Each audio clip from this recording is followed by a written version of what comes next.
1988. What's going on, everybody? This your boy King Germ, one half of Pod and Saved Our Marriage. Each and every Friday, Queen Germ and myself drop an episode to show the people how Pod and Saved Our Marriage. Now, we're not like most married couples. Most of the time we disagree, but that's the beauty of the show. So, when you get through listening to Sparrows on the Review, come give us a listen. Each and every Friday on any DSP, go look for Pod and Saved Our Marriage. Sorry, I had to get you there. Hey, look, I gotta keep it real with y'all. This movie came out in 1988, so it's old as shit. Hey, no.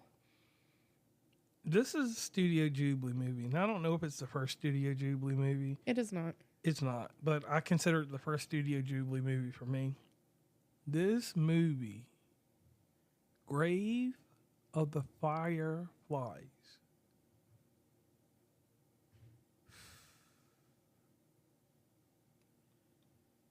Are you stuck?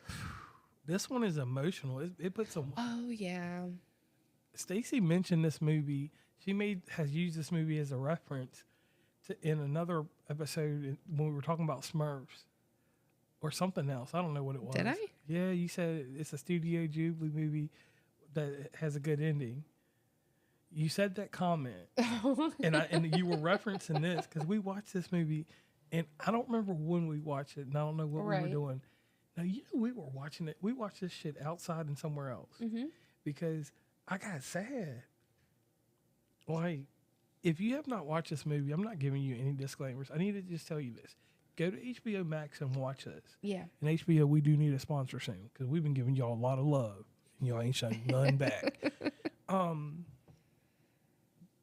Where do we start off? Let's see. Obviously, it is an animated adaptation of a book. Okay. Oh, the film was this person's first with Studio Ghibli. So it was this guy's first one. Okay. I'm not going to butcher his name. Okay.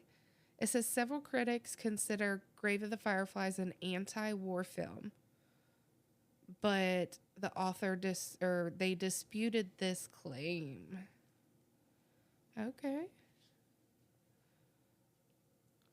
Now, to me and Stacey have gone through a gauntlet of movies through Studio Ghibli, the most popular movies. And the reason I wanted to watch this because I thought it was the first movie they ever made. And I'm sorry, you all, this was a miseducation on my part, but it was a great education on my part because I learned a lot about the war and different things that went on. And this movie almost made me cry. Because a young man and his sister were out there living. Right. And they were trying to make it.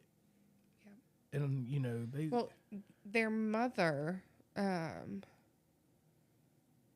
died. So they moved in with their aunt at first. Remember? Yes. Yeah. And then, I don't know. Did stuff happen or was he imagining that stuff? See, I don't know. Right. I know what it had to happen, though, because it was rough. Right. So at the end of the day, how many people were lost in his family?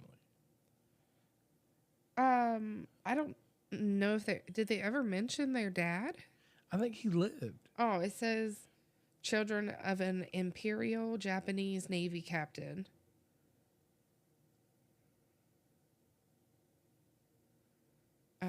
But their mother's death. I'm not sure. And one thing I'll say about this, though, this movie has gotten accolades, and obviously being 35 plus years and some change. Right. You know, I'm going to respect it, and it's something that is in my catalog. And the only reason I give it a great distinction is because, like, the way that the story was told in this, like, even as an adult now, as a kid, I would have never appreciated this. Yeah. As a teenager, I would have just been like, yo, let's not watch this depressing movie. But as an adult that's refined in age and has gone through traumas and different things or emotional scarring, going through emotional scarring and seeing what takes place with my homie, the boy. Right, because it's like after his mother died and they moved in, I had to reread to get my facts straight here. The aunt took some money from him that he had saved. Well, he gave it to her. And of course, they weren't doing anything to help bring in money, and eventually everything went down. So I remember how the aunt reacted and basically told him he needed to go out and get money from his mother's account and take care of themselves in a roundabout way. Yeah. And doing all that, Yeah. something tragic happens. Mm-hmm. He can't make ends meet. Right. And the saddest thing that I've ever seen in a movie since Mufasa dying. Mm-hmm. Like, I hate to say it, but it goes up there with that. Yeah, because there was an air raid, and I assume I don't know if the aunt ended up dying, if the house, like, fell or whatever, but then they went to the bomb shelter place. Right. What is that thing called again? Basically, it's like a bunker almost. Abandoned bomb shelter, yeah. Yeah, like a bunker. And they stayed there as long as they could. And then something happened, Stacey. What happened? With what? With him and his sister. They catch fireflies. And then what happens? The fireflies die. And then who else dies? They bury them, and he reveals to his sister that their mom died. Right. And then like, so within this whole movie, he does his best to take care of his sister. Of course, it sucks, that situation, and it also sucks that, people deal with that to this day, unfortunately. And he couldn't care for her enough. So she got sick. And then she died. Right. And her dying, like I said, that's the Mufasa moment for me. Because the movie wasn't happy, but it was like melancholy. I was kind of like, it's good. What's the Studio Ghibli twist? Because it was kind of cute. Like, he was taking care of her. They were having fun. They were doing this and that. And then one day she slumped over and died. Yep. And then I'm left with this emptiness that I still feel to this day. And anybody call me soft in the game, whatever, I don't care.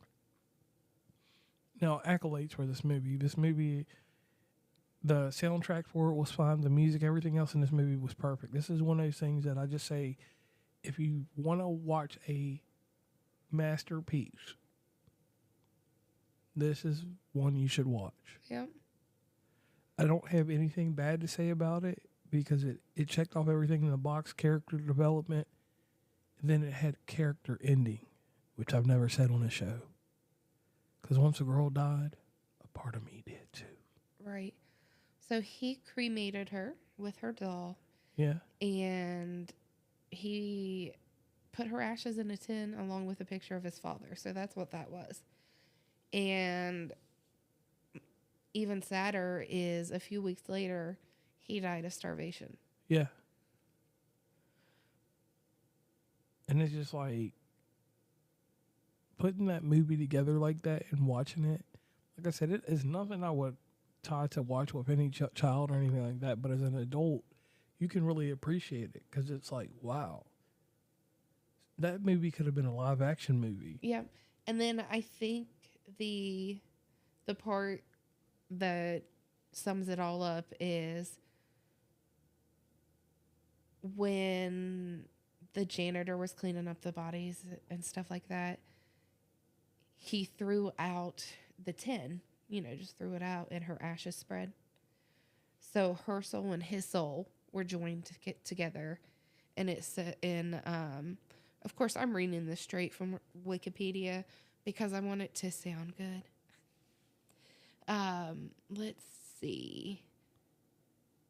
Right out in our spheres to join our spheres. So, how do you say her name? I can't say her name. So the sister and brother spirits combine and a cloud of fireflies come together. So it's basically their ashes turn into fireflies. Oh, snap. Yeah. Now, this is what I want to talk about right here. In June of 2018, USA Today, which is a nationally recognized news syndicate, that's not even a word, ranked it number 1 as the best animated movie of all time. And another distinction that was given to this movie by the late, great Robert Ebert of Siskel and Ebert was that this movie is considered by him to be one of the most powerful and best war films, and he included it on his list of greatest films. Okay. Something else that happened with this, and I'll let Stacey give you all the Rotten Tomato stuff, because when she gives you this, you're gonna just be like, okay, I've gotta just sit back. Receptions? Yep, critical receptions. Alrighty. So, Rotten Tomatoes, oh snap, reported a 100% approval rating based on 46 reviews, with an average rating of 9.30 out of 10. Metacritics assigned the film a score of 94 out of 100. Dang. Indicating universal acclaim. Yeah. And then the Daily Star ranked this film 4th on its list of greatest short story adaptations. And for me, it just shows like that this film did what it was supposed to do. And what's crazy is when it came to the United States in 1994, it won 2 awards at the Chicago International Children's Film Festival. What bothers me is that when we talk Studio Ghibli, if you don't get invested into this like I have, which Stacey, you're involved in it too. I kind of curate what movies we watch. But you would never know about this one film. Because they do not talk about this at all. Mm-mm. I have never heard a soul until we were just scrolling through. And I was like, I'm ready to watch The Cat Returns because everybody knows I got a thing for cats. Meow. And Are you okay? I mean, I like Stray. I like cats. I don't want to own one, but I like them. Kind of like sea otters. You like them, but you know you're never going to own one. I can own a cat. I mean, yes, you can own a cat. I can just go down the road and grab one. Okay, go ahead. But on that note, I'm going to say this. Great film. I went too deep on this one because I really did enjoy this movie.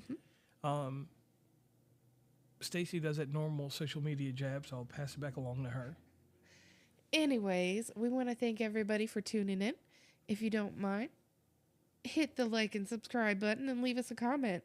And head on over to Facebook and give us a follow. And I agree with that. I'm JR. And I'm Stacey.